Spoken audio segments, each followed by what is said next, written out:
Emma wakes up to the sound of birds singing. She looks out the window and sees the sun shining. Today feels like a special day, she thinks. Emma decides to visit the park. She puts on her shoes and picks up her favorite book. The park is not far from her house. As Emma walks, she feels the gentle breeze. She sees children playing and people walking their dogs. The park is full of happy sounds.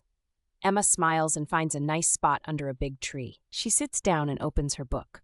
The words in her book are friendly and fun. Emma loves to read stories about animals. As she reads, a little squirrel comes close. The squirrel is curious and looks at Emma. Emma laughs softly and watches the squirrel play in the grass.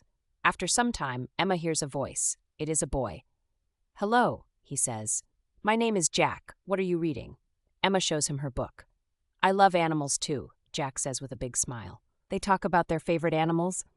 Emma likes dogs and Jack likes cats. They laugh about a story Jack tells. It's about a cat that wears a hat. Emma thinks the story is very funny.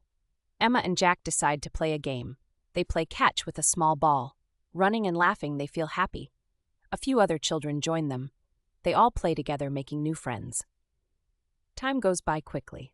Emma looks at the sky. The sun is starting to set. She feels a little sad that the day is ending, but also happy because of her new friend.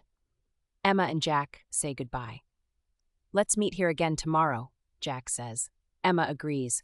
She thinks about how nice it is to share a day with good company.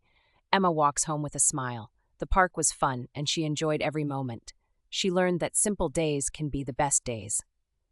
Back home, Emma tells her mom about her day. Her mom listens and smiles.